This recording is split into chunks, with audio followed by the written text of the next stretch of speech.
Happy birthday to you! Happy birthday to you! Alam mo ba, birthday ng anak namin Bilin? Oo nga, birthday ng anak niya. Pero I'm sure, hindi tayo iimbitahin noon kasi disbosa tayong dalawa. Kaya nga, pero alam ko masarap yung mga handa nila. Ano kaya ang dapat nating gawin? Ay, may gagawin tayo. Alam ko na ang ating gagawin. Ano na naisip mo?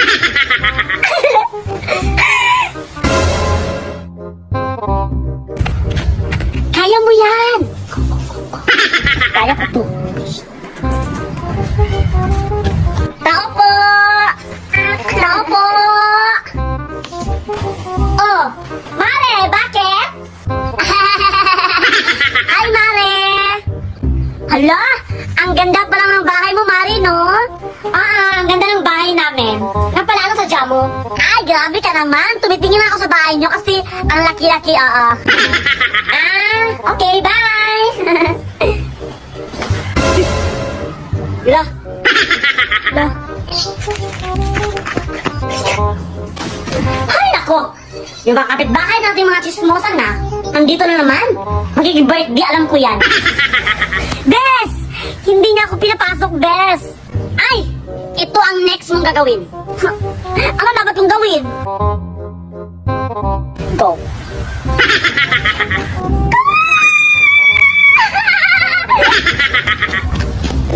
Tao po! Naman!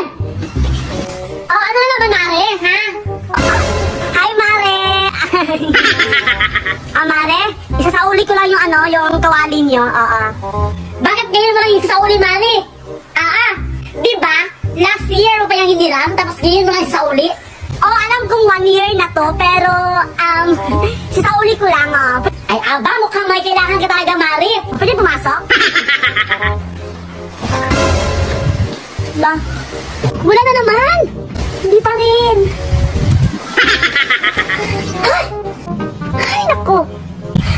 Anong gagawin ko? Hindi pa rin ako pinapasok! Kaya nga, so... Ako nang bahala. Ikaw na nga bahala, sige kung anong gagawin mo. Go! Laban! Ako nang bahala. Go! Mare! Tingnan na naman! Last talaga. Ano ba? Ano ba talaga, Mari, ha? Papasok naman ako, Mari. Alam kong birthday ng anak mo. Ay, ako. Magkikain lang naman ako. Sige na, pasukin mo na ako. Sige. Alika na dito. Sige.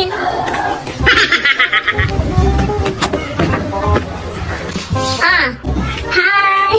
Thank you so much, Mari, ha? Okay. So, pwede kang pumasok at pwede kang magkiki-birthday. Pero, sa isang kondisyon. Anong kondisyon? Pag kumain ka sa handa namin, kailangan lumpia lang yung kakainin mo, okay? Lumpia? La, sige na nga. La, pinapasok siya.